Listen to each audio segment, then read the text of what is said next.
नमस्कार प्रेक्षक हो. भारत शक्ती मराठीच्या सारांश कार्यक्रमाच्या नव्या भागात तुम्हा सगळ्या प्रेक्षकांचं पुन्हा एकदा मनपूर्वक स्वागत. गेल्या काही वर्षांपासून आपण वाढते रेल्वे अपघात आणि त्याबद्दलची चर्चा कायमच वाचत आलेलो आहोत.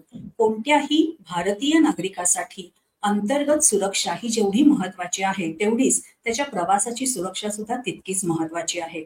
आणि या दृष्टीने गेल्या काही वर्षांपासून कवच या यंत्रणेबद्दलची चर्चा आपण ऐकत आलेलो आहोत. काय आहे ही यंत्रणा किंवा ही कार्यान्वित झाल्यानंतर कशा पद्धतीने रेल्वे गाड्यांची होणारी टक्कर टाळता येऊ शकते याबद्दल आजच्या भागामध्ये आपण चर्चा करणार आहोत. आणि यासाठी मार्गदर्शन करणार आहेत इलेक्ट्रॉनिक्स आणि कम्युनिकेशन इंजिनियर असलेले आणि या क्षेत्रातला 50 वर्षांचा अनुभव असलेले भालचंद्र गोखले सर.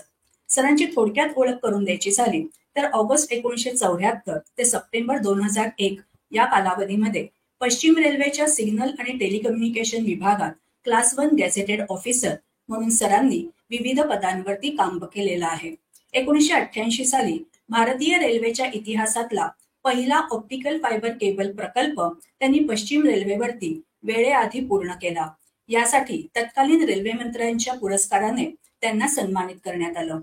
कोकण रेल्वेवरती बेलापूर ते मंगळूर या साधारण 760 किलोमीटर अंतरासाठी सिग्नलिंग आणि टेलिकम्युनिकेशन सिस्टीम बसवणं आणि ती कार्यान्वित करणं यामध्ये सरांची महत्वाची भूमिका होती. कोकण रेल्वेच्या ऑप्टिकल फायबर केबल प्रोजेक्टसाठी लागणाऱ्या ऑप्टिकल केबल आणि इक्विपमेंटच्या टाईप टेस्टिंग मध्येही सरांचा सहभाग होता. जानेवारी 2019 ते डिसेंबर 2020 पर्यंत मेट्रो मुंबई 3 या प्रकल्पासाठी मुख्य सल्लागार म्हणून काम करणाऱ्या बहुराष्ट्रीय कंपनीत सिनियर कम्युनिकेशन कन्सल्टिंग इंजिनियर म्हणून देखील सरांनी काम बघितलं. सध्या दूरसंचार अभियांत्रिकी आणि रेल्वे तंत्रज्ञान क्षेत्रातील विविध कंपन्यांसाठी सर ऑनलाईन प्रशिक्षण अभ्यासक्रमाचं आयोजन करतात. सर, आजच्याही कार्यक्रमात तुमचं मनपूर्वक स्वागत. नमस्कार. नमस्कार आराधना आणि धन्यवाद. सर, अनेक वर्षांपासून आपल्याकडे होणारे रेल्वे अपघात टाळण्याच्या दृष्टीने सध्याच कवच या यंत्रणेबद्दल चर्चा सुरू आहे. तर मुळामध्ये ही यंत्रणा नेमकी काय आहे आणि त्याची सुरुवात किंवा अशा पद्धतीची यंत्रणा असावी असं कधी पहिल्यांदा त्याच्यावरती चर्चा झाली किंवा त्याच्यावरती काम करावं अशी संकल्पना पुढे आली, याबद्दल आधी आम्हाला मार्गदर्शन करा. कवच ही जी सिस्टीम आहे त्याचं टेक्निकल नाव आहे train collisions avoidance system, TCAS.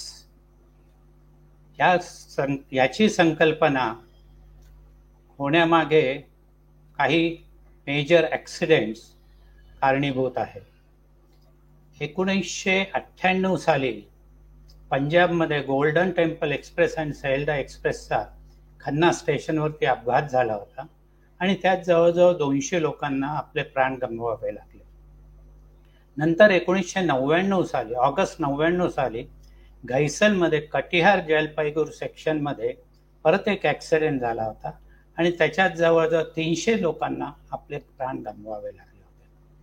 हे असे जे प्राण गमवणार पॅसेंजर्सचे प्राण गमवणारचे जे लाईफ आहे त्याच्यासाठी काहीतरी व्यवस्था करावी असा विचार मी कोकण रेल्वेत असताना कोकण रेल्वेच्या मॅनेजमेंटने घेतला होता. आणि त्यावेळेला GPS आणि मायक्रो प्रोसेसरवर आधारित एक अँटी कोलिजन डिव्हाइस नावाची यंत्रणा तयार केली गेली होती, ज्याच्यासाठी भारत राष्ट्रपतींच्या नावे एक पेटंट सुद्धा घेतलं गेलं होतं. ह्या व्यवस्थेचे ट्रायल्स नॉर्थ ईस्ट फ्रंटियर रेल्वेवरती जवळजवळ 2003 ते 2010 पर्यंत चालू होत्या. कारण ही संरक्षक यंत्रणा आहे, सेफ्टी गॅजेट आहे, त्यामुळे प्रत्येक आस्पेक्टची टेस्टिंग हे झालंच पाहिजे. आणि ह्या टेस्टिंगमध्ये RDSO जी भारतीय रेल्वेची संघटना आहे त्याची पण इन्व्हॉल्वमेंट होते. परंतु त्यावेळेला हे करत असताना असं लक्षात आलं की या ACDमध्ये काही ड्रॉबॅक्स आहेत.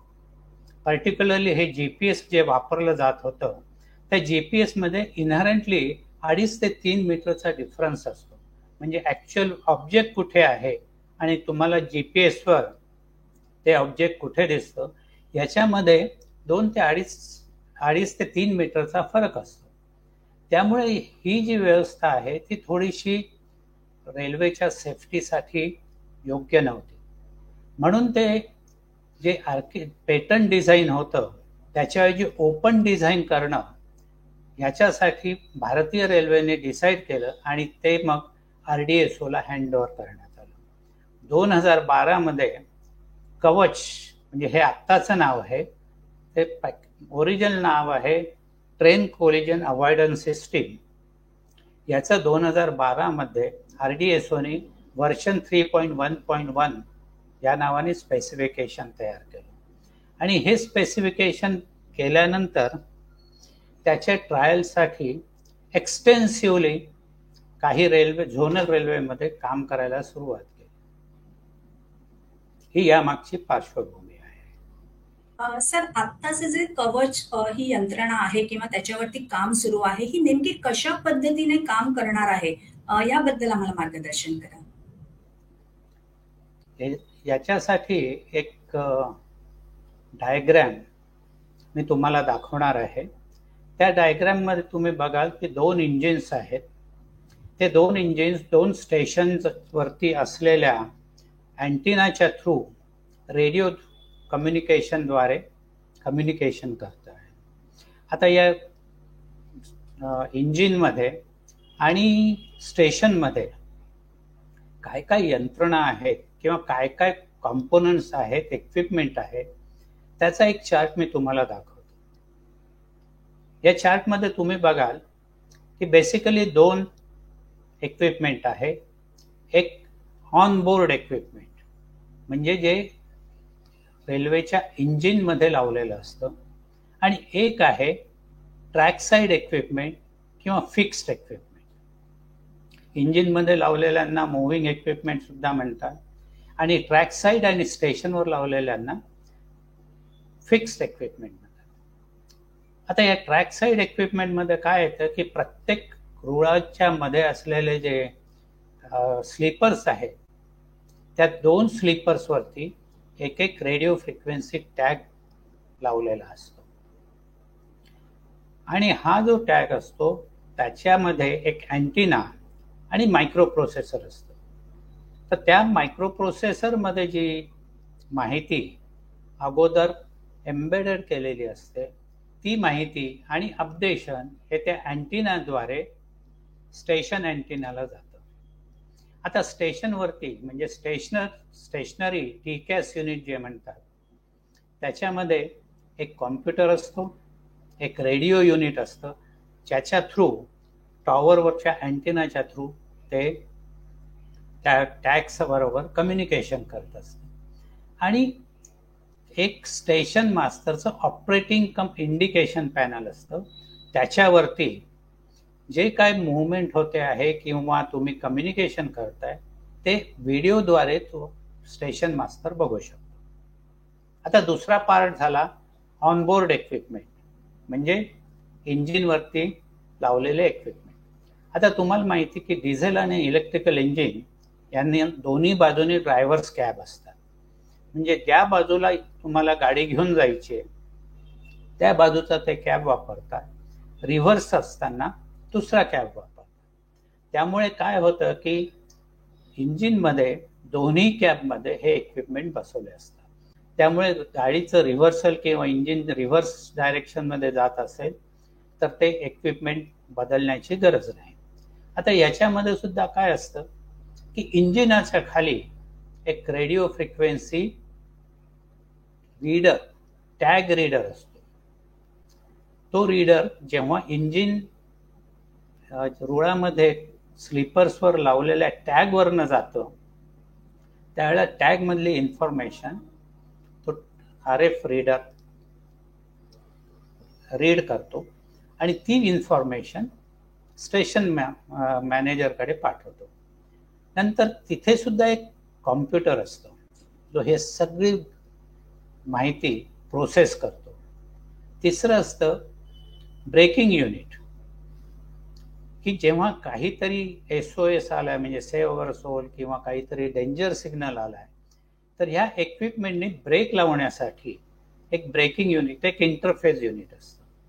आणि चौथं असतं रेडिओ युनिट, की जे लोको आणि स्टेशन मास्टर बरोबर रेडिओद्वारे म्हणजे वायरलेसद्वारे कम्युनिकेशन करत असतात. तर हे सगळे जे कॉम्पोनंट्स आहेत, हे सगळे कॉम्पोनंट्स मिळून एक कवच सिस्टीम तयार होते. नंतर काय होतं की आता एक डिप्लॉयमेंट प्लॅन, तो सुद्धा मी तुम्हाला दाखवतो आहे. त्या डिप्लॉयमेंट प्लॅन मध्ये असं बघाल की 2 स्टेशन्स आहेत आणि 2 स्टेशनच्या मध्ये एक अप लाईन वरती एक डाऊन लाईन वरती इंजिन चालवलेलं दाखवलेलं आहे. आणि ते कसं कम्युनिकेट करतंय हे तुम्हाला त्या डायग्रामद्वारे जास्त योग्य रीतीने लक्षात येईल. आता काय होतं की मी जे सगळे कॉम्पोनंट सांगितले आहेत, ते कॉम्पोनंट दिसतात कसे ते मी पुढच्या स्लाइडमध्ये तुम्हाला दाखवतो. की स्टेशनवरती तुम्हाला स्टेशन टीकॅस युनिट आहे, ट्रेन कोलिजन अवॉइडन्स, मी टीकॅस म्हणत जाईल, कवच त्याचं एक युनिट असतं, रेडिओ टॉवर असतो आणि स्टेशन मास्टरचं ऑपरेटिंग युनिट असतं.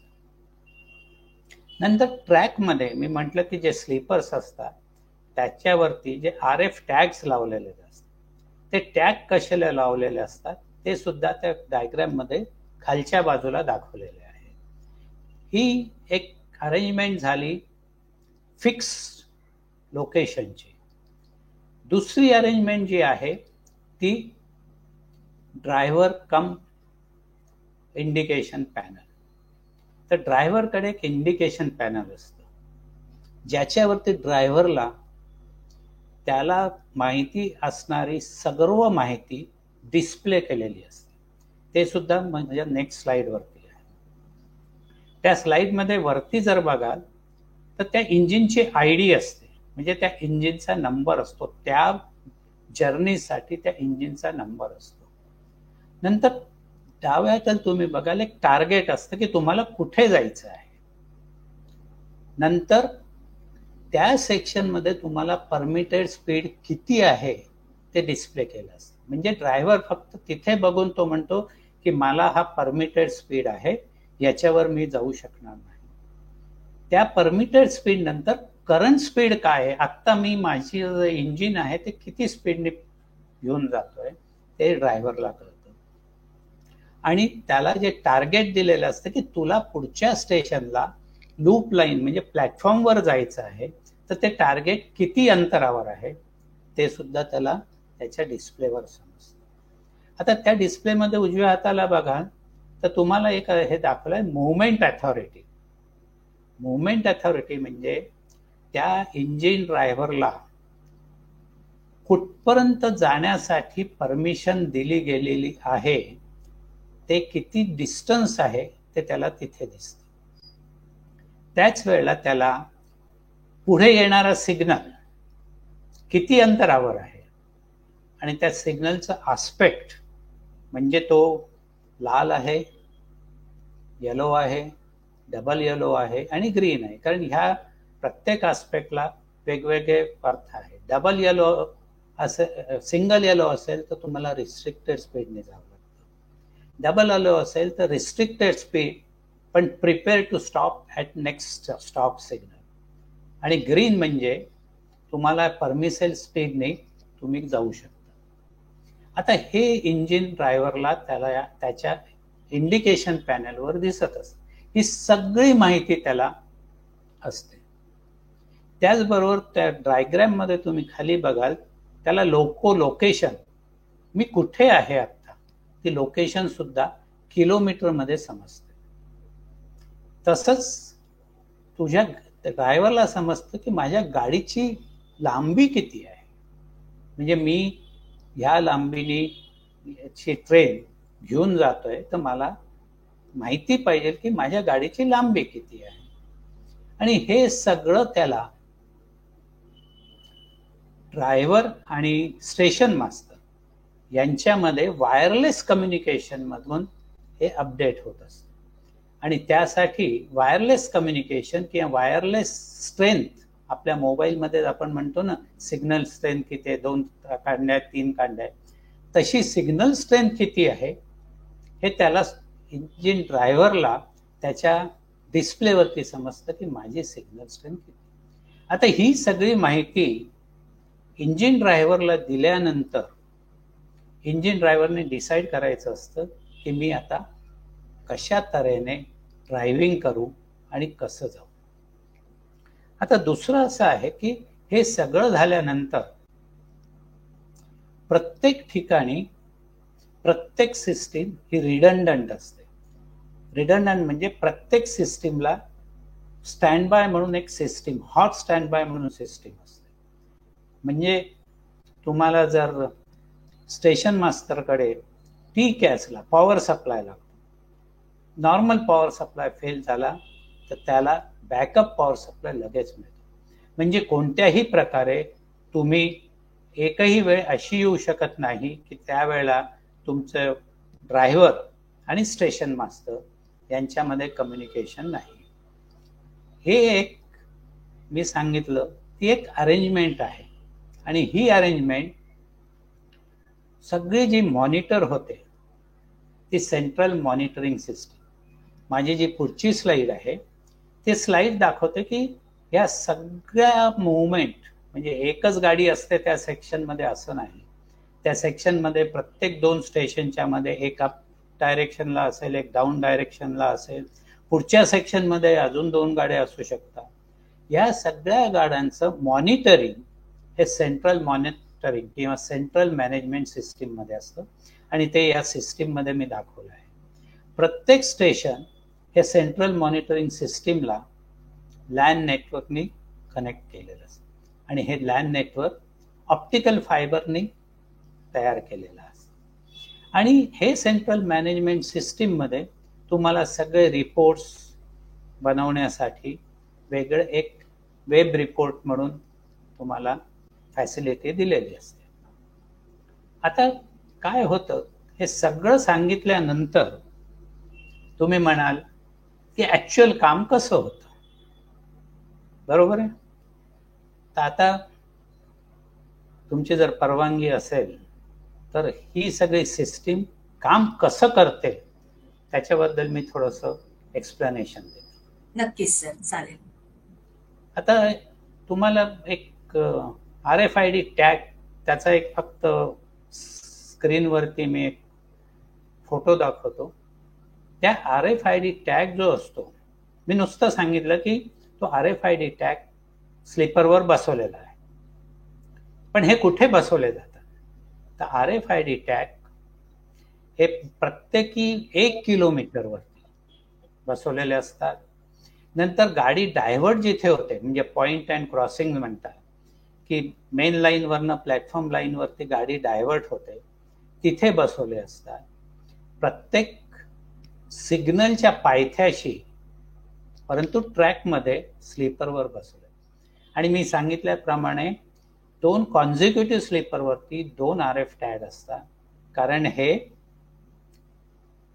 काय म्हणतो आपण त्याला बॅकअप म्हणून लावलेलं, रिडंडंट बॅकअप याच्यासाठी 2 RF टॅग बसवलेले असतात. आणि हे RF टॅग पुढचा जो सिग्नलचा RF टॅग असेल या पुढचा जो 1 किलोमीटरचा टॅग असेल किंवा मागचा जो RF टॅग असेल किंवा मागच्या सिग्नलचा RF टॅग असेल यांच्याशी रेडिओद्वारे इंटरलिंक असतात.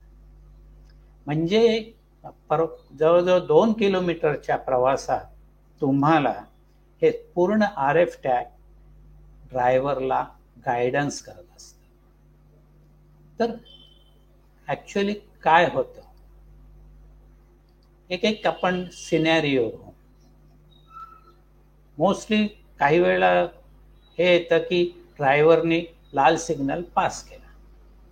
रेल्वे पार्लन्स मध्ये त्याला सांगतात signal passing at danger, SPAD. जर ड्रायव्हरनी सिग्नल रेड असेल तर स्टेशन मास्टरचं जे T-CAS युनिट असतं ते T-CAS युनिट स्टेशनची जी इंटरलॉकिंग सिस्टीम असते, सिग्नल इंटरलॉकिंग सिस्टीम, त्याच्याशी इंटरफेस केलेली असते.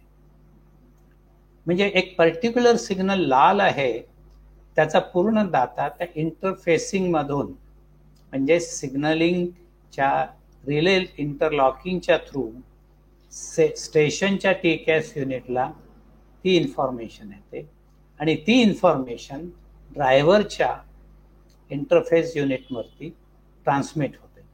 त्यामुळे काय होतं की ज्या वेळेला रेड सिग्नल आहे त्यावेळेला स्टेशन टीकॅसवरनं लोको टीकॅसला त्याचा आस्पेक्ट दिला जातो की पुढचा सिग्नल लाल आहे. त्याला तिथेच समजतं, तो पुढचा सिग्नल बघेपर्यंत त्याला समजतं की पुढचा सिग्नल लाल आहे आणि त्याला ऑटोमॅटिक स्पीड रिड्यूस करायची इंडिकेशन दिली जाते. त्यांनी जर स्पीड रिड्यूस केला नाही आणि तो लाल सिग्नल क्रॉस करायच्या बेतात आहे त्यावेळेला ही सिस्टीम ऑटोमॅटिकली ब्रेक लावेल. म्हणजे सिग्नल पॅसिंग ॲट डेंजर किंवा ड्रायव्हरने सिग्नल कडे दुर्लक्ष केलं, हा जो एक आस्पेक्ट आहे त्याचं जे सोल्युशन आहे त्या या कवचमध्ये, आणि कवच ऑटोमॅटिकली ब्रेक लावेल. आता दुसरं एक येतं की तुम्हाला सिग्नल आस्पेक्ट असतात, येलो असतो, डबल येलो असतो, ग्रीन असतो, आणि या प्रत्येक आस्पेक्टला एक ठराविक स्पीड ड्रायव्हरला मेंटेन करावा. तो जर स्पीड मेंटेन केला नाही आणि हायर स्पीडने जर तो गेला तर लोको टीकॅस करेक्टिव्ह ऍक्शन घेते आणि ऑटोमॅटिकली ब्रेक लावून त्या इंजिनचा स्पीड कमी करते, म्हणजे परमिटेड स्पीडच्या खाली आणते. आणि हे सगळं ऑटोमॅटिकली होत असल्यामुळे ड्रायव्हरवरचं टेन्शन कमी होतं. आता तिसरं एक होतं लूप लाईन, म्हणजे मेन लाईनवरनं लूप लाईनवरती जाताना एक ठराविक स्पीडने 15 किलोमीटर 10 किलोमीटरने जावं लागतं. काही वेळेला ड्रायव्हर ते निग्लेक्ट करतात. या डायव्हर्शनवरती एक RF टॅग लावलेला असतो, त्याच्यामध्ये सगळी इन्फॉर्मेशन असते. ती इन्फॉर्मेशन जो रीडर असतो, टॅग रीडर इंजिन खाली लावलेला, तो पिकअप करतो आणि जर तो स्पीड 15 किलोमीटरच्या किंवा 10 जी काय स्पीड लिमिट असेल त्याच्या वर गेला की ऑटोमॅटिकली ब्रेक दाबला. यामुळे काय होतं की हाय स्पीडनी लूप लाईन मध्ये जाताना डिरेलमेंट होणं किंवा डिरेलमेंट होऊन ते डबे बाजूच्या ट्रॅकवर येणं हे सगळं लिमिट केलं जातं. आणि आता सर्वात मोठा जो आहे हेड ऑन कोलिजन. आता मी अगोदर एक आस्पेक्ट सांगितला नव्हता कारण मला या हेड ऑन कोलिजनच्या वेळेला त्याचं हे करायचं. जेव्हा एखादं इंजिन आपल्या प्रवासाला सुरुवात करतं त्यावेळेला प्रत्येक ट्रॅकला एक ट्रॅक आयडेंटिफिकेशन नंबर असतो आणि तो ट्रॅक आयडेंटिफिकेशन म्हणजे डाऊन लाईनला एक नंबर, अप लाईनला दुसरा नंबर, पुढच्या स्टेशनला डाऊन लाईनला दुसरा नंबर, असं हे ट्रॅक आयडेंटिफिकेशन नंबर्स असतात. आणि हा TIN ट्रॅक आयडेंटिफिकेशन लोकोच्या प्रत्येक टीकॅस मध्ये एंट्री झालेले असते. म्हणजे हा लोको मी ट्रॅक आयडेंटिफिकेशन नंबर घेऊन जातो आहे हे त्या लोको टीकॅस मध्ये असतं.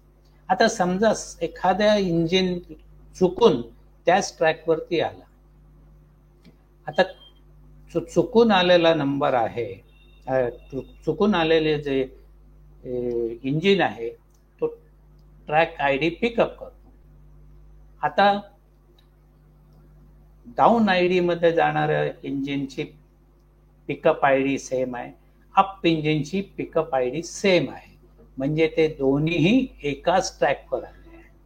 आणि अशी जेव्हा कंडिशन येते तेव्हा दोन्हीही लोको मधले TCAS unit SOS signal, save our soul signal देऊन इमर्जन्सी ब्रेक लावून गाडी थांबवतात.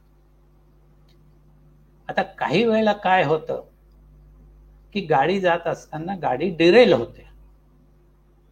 डिरेल झाल्यानंतर काही डबे बाजूच्या ट्रॅकवरती पडतात आता त्या ट्रॅकवरती अपोजिट डायरेक्शनमध्ये येणारी गाडी जर असेल तर ती गाडी या घसरलेल्या डब्यांना डॅश करू शकते. अशा वेळेला इंजिनमध्ये त्याच्या इंडिकेशन पॅनलवर एक SOS बटन असतं.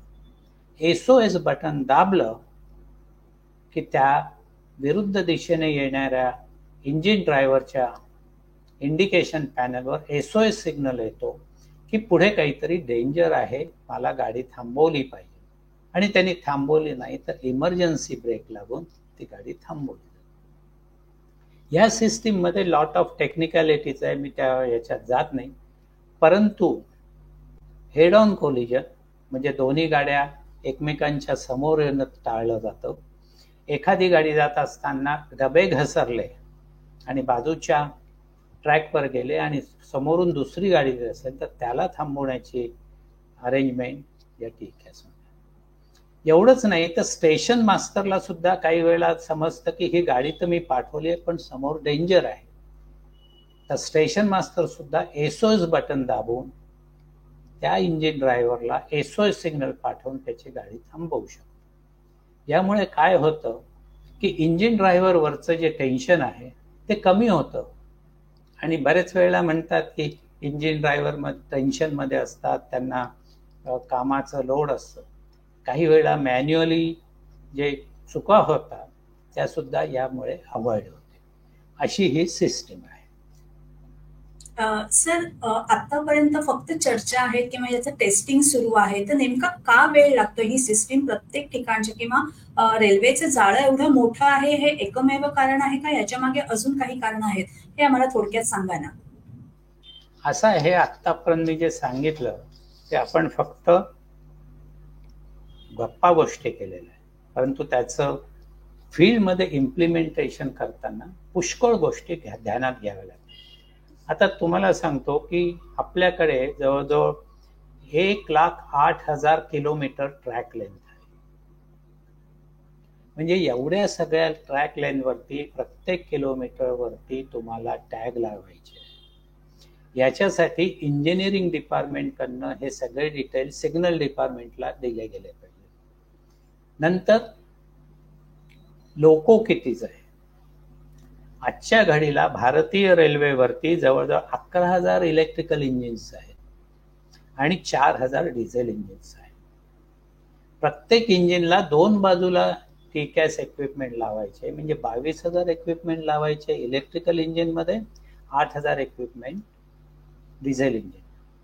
आता हे सगळे इंजिन त्यांचं लाईफ झालंय का ते डिस्कार्ड करायच्या वेळेला आला, कारण एक ठराविक वयानंतर, इंजिनच्या वयानंतर ते इंजिन डिस्कार्ड केले. मग ते किती इंजिन पुढच्या 2 वर्षात डिस्कार्ड करण्यात येणार आहे याचा सगळा डाटा गोळा करावा लागतो. हे झालं इंजिन आणि लोको. आता दुसरं आहे की साईट सर्वे. तुम्हाला रेडिओ कम्युनिकेशन करायचंय. रेडिओ कम्युनिकेशनला प्रत्येक टॅग पासून स्टेशन पर्यंत लाईन ऑफ साईट मिळते की, म्हणजे मी आणि तो म्हणजे तो टॅग आणि अँटिना स्टेशनवरच्या टॉवरवरचा हे एकमेकांना बघू शकतं, रेडिओवर बघू शकतात की, याचा सर्वे करावा लागतो. किती सिग्नल स्ट्रेंथ मिळेल त्या सिग्नल स्ट्रेंथचा स्टडी करावा लागतो.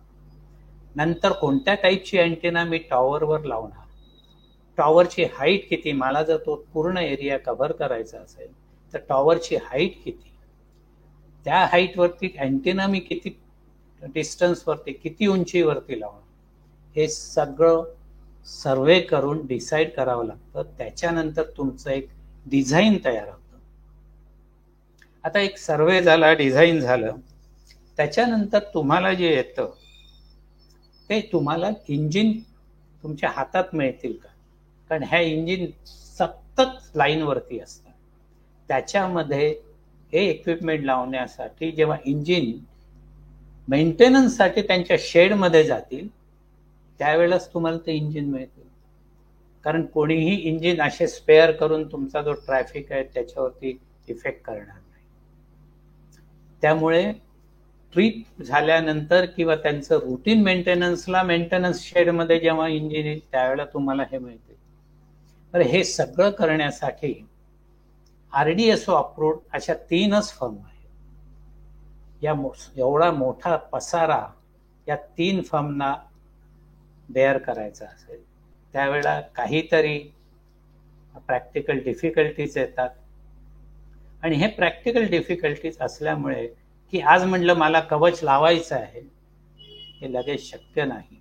काही ठराविक सेक्शनमध्ये, ज्या सेक्शनमध्ये सर्वे झाला आहे, ड्रॉइंग फायनलाइज झालं आहे, इतर गोष्टी झालेल्या आहे, ज्या सेक्शनमध्ये तुम्हाला फ्रिक्वेन्सीचं अप्रुव्हल आलंय, कारण हे रेडिओ कम्युनिकेशनसाठी फ्रिक्वेन्सीचं approval ministry of communication government of इंडियाकडनं घ्यावं.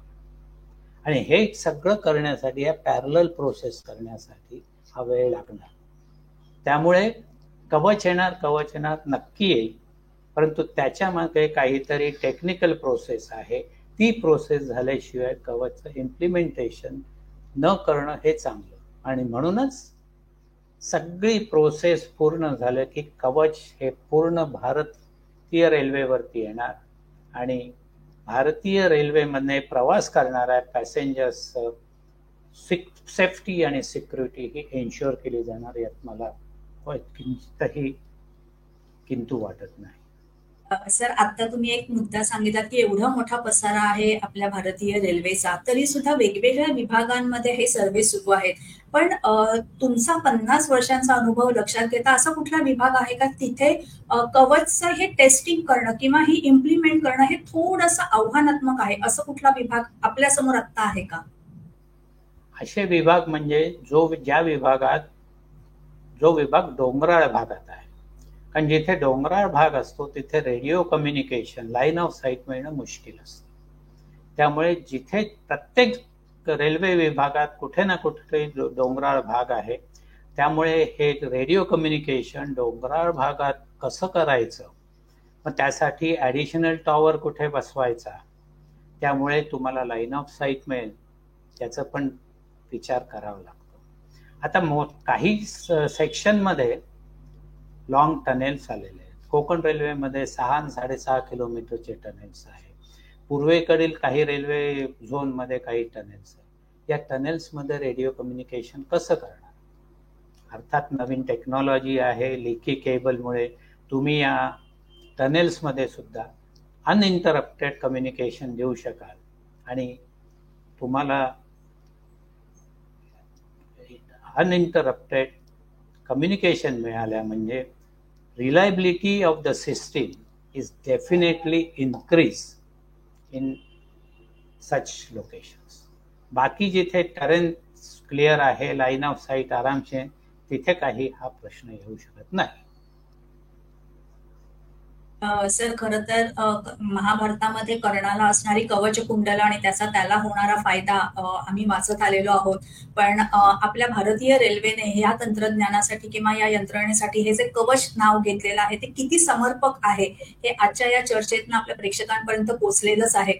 पण ह्याच्या बरोबरीने आणखीन एक महत्वाचा मुद्दा आजच्या या चर्चेतनं प्रकर्षाने जाणवला, ते म्हणजे इतका मोठा व्याप असलेल्या या रेल्वे प्रशासनाला कवच ही यंत्रणा कार्यान्वित करण्यासाठी नेमक्या कोणत्या अडचणींचा सामना करावा लागतोय किंवा याच्या पुढच्या काळामध्ये ह्या अडचणींवरती मात करत कशा पद्धतीने टप्प्याटप्प्याने हे काम करण्याची गरज आहे. आणि अर्थातच रेल्वे प्रशासनाच्या दृष्टीने प्रवाशांची आणि अर्थातच मालाची ने-आण करणाऱ्या गाड्यांची सुरक्षितता प्राधान्यक्रम आहेच, पण त्याच्यासाठी अजून थोडासा काळ वाट बघण्याची गरज आहे. हाही मुद्दा आजच्या या संपूर्ण चर्चेतनं आमच्यापर्यंत पोहोचलेला आहे. मला असं वाटतं कवच या सिस्टीम बद्दल इतकी इन्फॉर्मेशन किंवा ही माहिती प्रेक्षकांपर्यंत पोहोचण्याची आजच्या काळाची गरज ओळखून आपण हा कार्यक्रम केलेला होता. आणि या कार्यक्रमात जी काही माहिती आज तुम्ही आमच्यापर्यंत पोहोचवलीत या सगळ्या माहितीसाठी सगळ्या प्रेक्षकांकडनं आणि व्यक्तिशः माझ्याकडनं खूप खूप आभार सर.